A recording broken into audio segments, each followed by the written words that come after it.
पहले आप ये देखो, ये छोटा सा पैकेट है मात्र पोहा का। अब इसकी कीमत कितनी होगी? मात्र 10 से 20 रुपए की कीमत है। पर इसके लिए मैं बोलूँ, इसके लिए 500 रुपये दिया गया है, तो क्या बोलोगे आप? पागल बोलोगे ना। तो इसी तरह से जब शादी रीति रिवाज होता है, तो शादी के अंत में जब ख़त्म होता है रिसेप्शन पार्टी, उसके दूसरे दिन ये रीति रिवाज चलता है कि कोई दुल्हन जाएगी अपने जो सास के साथ, और एक एक बंदा, एक एक महिला, एक एक औरत को इस तरह का पैकेट मिलेगा और उसके बदले वो पैसे देगा, 100, 200, 500, 1000 जितना भी देना है। तो इसके बदले में पैसा दिया जाता है कि इस तरह से रीति रिवाज। अगर आप घर में कोई 500 रुपये कहीं फार्म भरने के लिए मांग लो, तो इस 500 रुपये नहीं देंगे। बशर्ते ये रीति रिवाज, इस तरह का कल्चर, इस सोसाइटी ने तुम्हें बनाया है कि किस तरह से तुम इस प्रथा को बनाओ।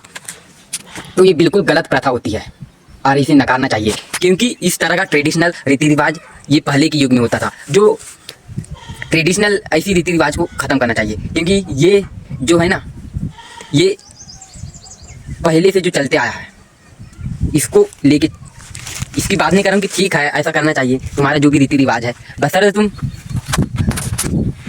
गलत चीज़ में पैसे मत इन्वेस्ट करो कि अर्जी फर्जी में कहीं पर भी कुछ भी कर दिए। ये हर इसकी बात कर रहा हूँ, हर घर की, हर एक समाज की बात कर रहा हूँ मैं। आपको ये बात रियलिटी लगा इसमें, किस तरह से इसको बदलना चाहिए, हमें इस समाज को बदलना चाहिए, इनकी सोच को बदलना चाहिए कि पैसे से शादी नहीं होती, प्रेम भाव से भी शादी हो सकती है, मंदिर में भी शादी हो सकती है, ना कि समाज के डर से हम कुछ भी ऐसा करें, पैसे गवा देंगे करोड़ों में, लाखों में, किसी को भी, डीजे वाले को, बाजे वाले को, डेकोरेशन वाले को। तो ये गलत है बिल्कुल, ऐसा बिल्कुल भी नहीं करना चाहिए। क्योंकि एक मिडिल क्लास आदमी फिर उस पैसे के चक्कर में 5-10 लाख रुपए उसके लोन हो जाता है, फिर उसके लिए 10 साल वो मेहनत करता है, गरीब आदमी, एक मजदूर आदमी।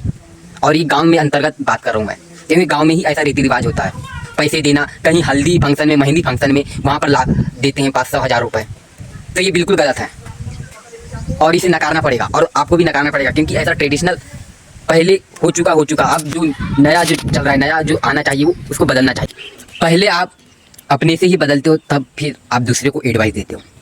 ये बात जरूर ध्यान रखना, क्योंकि मैं खुद नहीं बदला रहूँगा तो मैं दूसरों को एडवाइस नहीं दूंगा।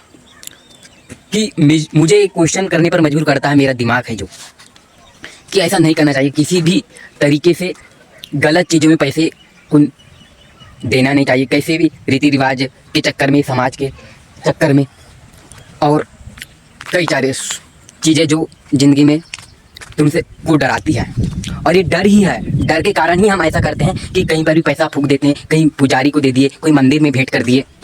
तो ये डर ही तुम्हें बताता है।